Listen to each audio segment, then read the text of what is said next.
एक शहर में रहने वाला लड़का था, नाम था आरव। गर्मियों की छुट्टियां शुरू हुई तो वह अपने दादा दादी के गांव चला गया। गांव की मिट्टी, खुला आसमान और दादाजी का साथ, यही तीन चीजें उसे सबसे प्रिय थीं। दादाजी हर दिन अपने आम के पेड़ के नीचे बैठकर जीवन की कहानियां सुनाते। एक दिन आरव ने अचानक पूछा, दादाजी मैं बड़ा होकर बहुत सफल इंसान बनना चाहता हूँ, आप बताइए कैसे बन सकता हूँ। दादाजी मुस्कुराए बोले, अभी बताता हूँ, चल मेरे साथ। वे दोनों पास की एक नर्सरी में पहुंचे। वहां से दादाजी ने दो नन्हे पौधे खरीदे। लौटकर घर आए। एक पौधा उन्होंने एक सुंदर से गमले में लगाया और उसे घर की छांव में रखा। दूसरा पौधा उन्होंने घर के पिछवाड़े खुले मैदान में लगा दिया। अब सोचो, दादाजी बोले, इन दोनों में से कौन सा पौधा बड़ा और ताकतवर बनेगा। आरव ने थोड़ा सोचकर कहा, जो गमले में है, क्योंकि वो धूप, बारिश और जानवरों से सुरक्षित है। दादाजी ने मुस्कुराते हुए कहा, ठीक है, कुछ सालों बाद देखते हैं। 4 साल बीत गए। आरव अब कॉलेज में पढ़ रहा था। जैसे ही गर्मियों की छुट्टियां आईं, वो फिर गांव आ पहुंचा। दादाजी पहले की तरह आम के पेड़ के नीचे बैठे थे। आरव दौड़कर उनके पास गया और बोला, दादाजी आपने मुझे सफलता का रास्ता नहीं बताया था, अब तो बताइए।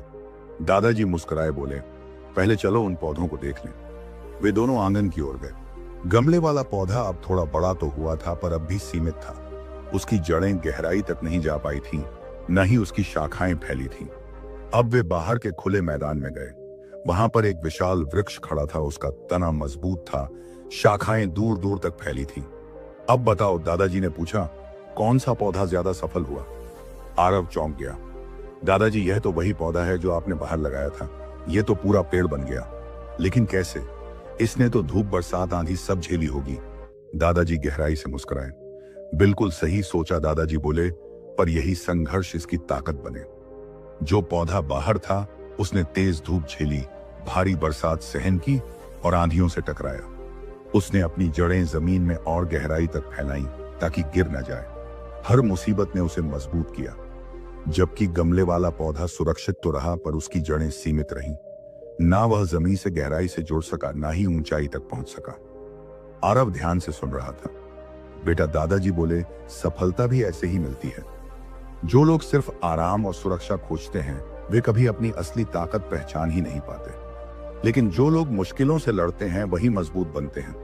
अगर जीवन आसान हो तो इंसान मजबूत नहीं बनता। असली ताकत तो तभी आती है जब इंसान चुनौतियों से टकराता है और गिरकर फिर उठता है। दादाजी की बातें आरव के दिल में उतर गईं। तो इसका मतलब है कि संघर्ष से भागना नहीं चाहिए? आरव ने पूछा। बिल्कुल नहीं, दादाजी बोले। मुसीबतें तुम्हें गिराने नहीं आती, वो तुम्हें सिखाने आती हैं। हर कठिनाई तुम्हें अगली चुनौती के लिए तैयार करती है।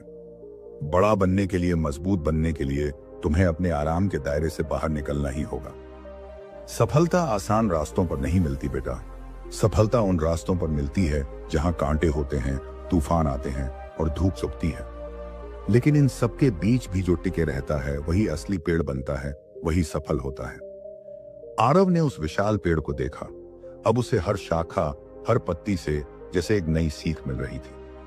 आरव दादाजी के पास आया और बोला, दादाजी, आज आपने मुझे सबसे बड़ी सीख दी है। अब मैं भी जिंदगी की धूप, बारिश से नहीं डरूंगा। मैं भी अपनी जड़ें गहरी करूंगा। दादाजी ने उसका सिर सहलाया। यही तो मैंने चाहा था। उस दिन आरव के जीवन की दिशा बदल गई। उसने तय कर लिया कि अब वो कठिनाइयों से नहीं भागेगा, उन्हें अपनाएगा। और एक दिन वो भी एक ऐसा इंसान बनेगा जिसकी छांव में लोग सुकून पाएंगे। इस कहानी से हमें ये सीख मिलती है कि अगर आप हमेशा आरामदायक जोन में रहेंगे तो कभी खुद की असली ताकत नहीं जान पाएंगे। संघर्ष और कठिनाइयां ही हमें मजबूत बनाती हैं। जैसे बीज मिट्टी में दबकर ही पेड़ बनता है, वैसे ही इंसान भी मुश्किलों से निखरता है। इसलिए जब जिंदगी में तूफान आए तो घबराओ मत। अपनी जड़ें मजबूत करो और एक विशाल वृक्ष की तरह खड़े हो जाओ। अगर ये कहानी आपको पसंद आई है तो इसे लाइक करें, शेयर करें और चैनल को सब्सक्राइब करना ना भूलें। मिलते हैं नई वीडियो में। धन्यवाद। हमें मजबूत